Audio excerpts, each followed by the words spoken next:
Hi guys, मैं हूं Harmeet Kaur and I welcome you all on my YouTube channel जिसका नाम है make NCERT biology +1 + 2 easy.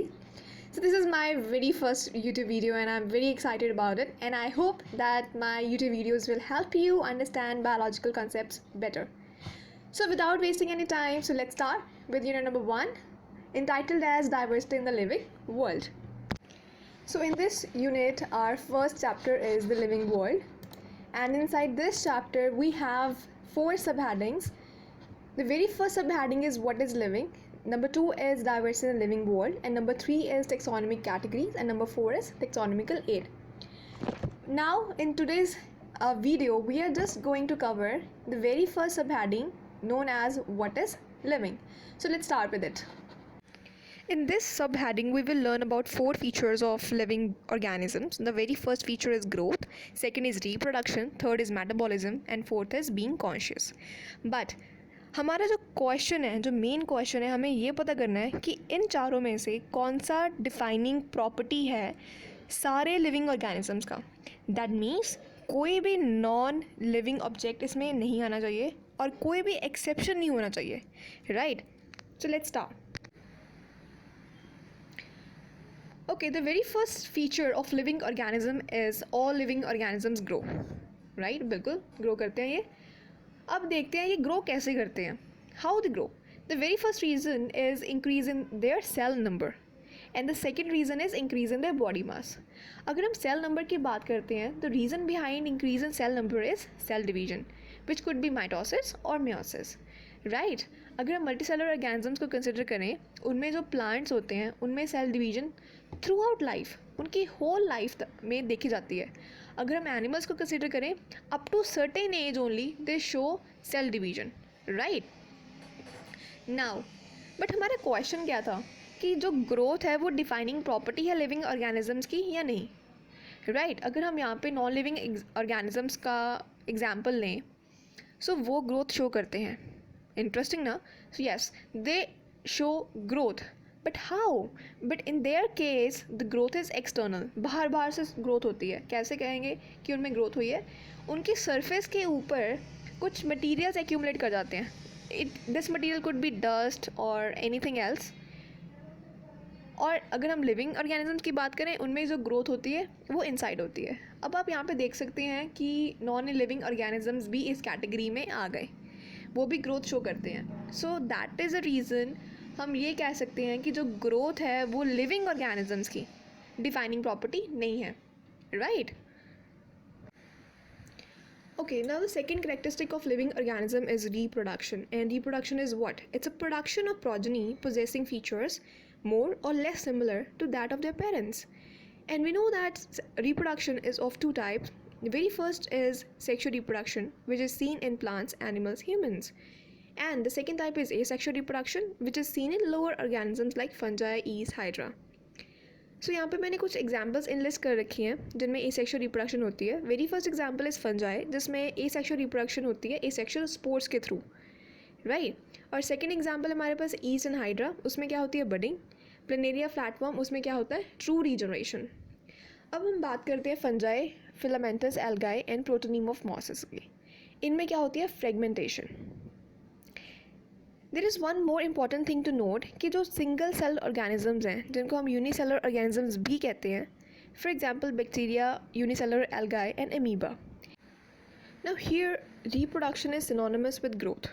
We know that growth का एक रीज़न होता है that is increase in number of cells. Similarly जो ये ऑर्गेनिजम्स है यूनिसेलर ऑर्गेनिजम्स, इनमें रिप्रोडक्शन भी increase in number of cells के थ्रू ही होती है. So that is the reason हम कहते हैं कि जो रिप्रोडक्शन है that is synonymous with growth. So on the right hand side of the screen you can see cell division in unicellular organisms, and the very first unicellular organism is yeast. In yeast budding is seen, and in case of amoeba binary fission is seen. Right now have a look at asexual reproductive structures.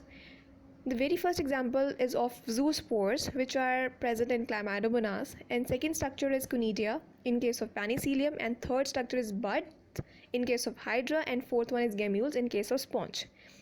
So in case of sexually reproducing organisms, gametes are present. Like in case of human beings, there are 2 types of gametes. The very first is ovum, which is present in females, and the number second is sperm, which is found in males.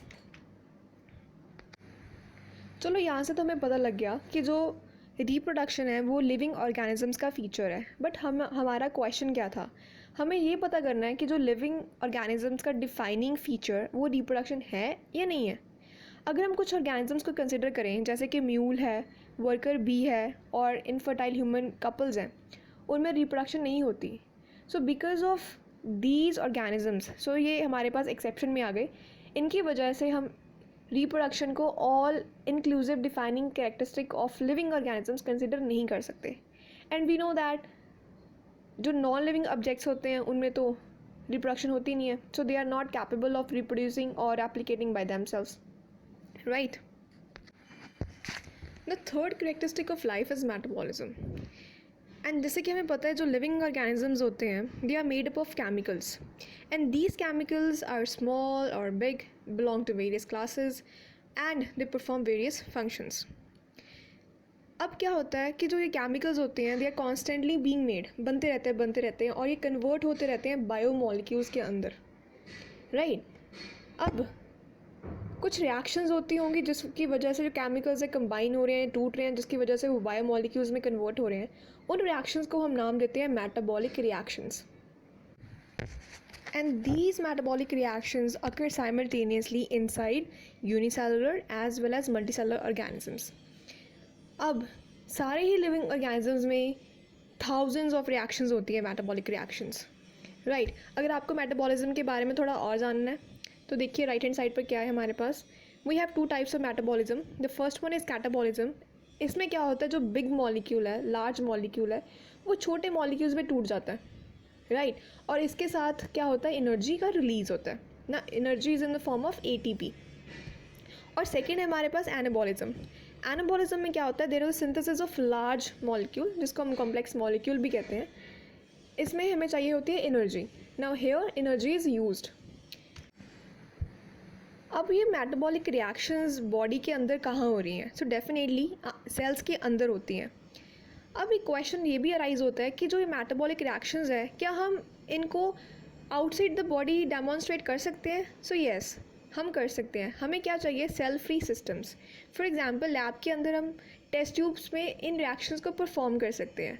और जो हमारे पास cell free systems होते हैं, इन systems को हम कभी भी living या नॉन लिविंग कंसिडर नहीं करते. और जो रिएक्शंस हम इन टेस्ट ट्यूब में परफॉर्म करते हैं वो डेफिनेटली श्योरली वो लिविंग रिएक्शंस होती हैं, वो लिविंग थिंग्स नहीं होती, right. So you have to note now that metabolism is a defining feature of all living organisms, right. The fourth property, the last property of living organism is being conscious. And we know that living organisms have ability to sense their surroundings or environment. And after sensing, they respond to these environmental stimuli. And these stimuli can be biological, chemical, or physical. On the right hand side, you can see I have an example for you. Let's imagine you are in a park and it suddenly starts raining. Now, raining here is environmental stimuli for you, which is physical stimuli, right? So, what will you do?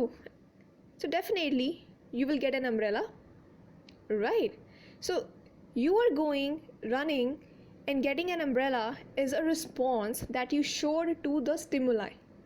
So this whole response is known as consciousness, right?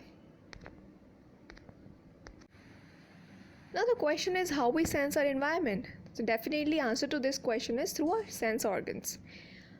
In case of plants as well, they respond to external factors like light, water, and temperature too.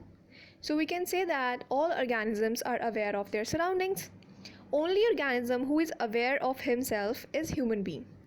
And this property is known as being self-conscious, right?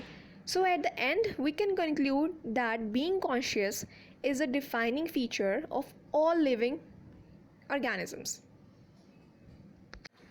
I hope you might answer this slide well now. So let's see the answers. Definitely growth and reproduction are not the defining properties of all living organisms, but metabolism and being conscious are, right? I hope you liked my video.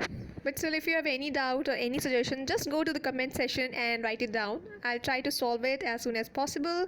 So keep learning, stay tuned with upcoming videos. Tada, bye bye.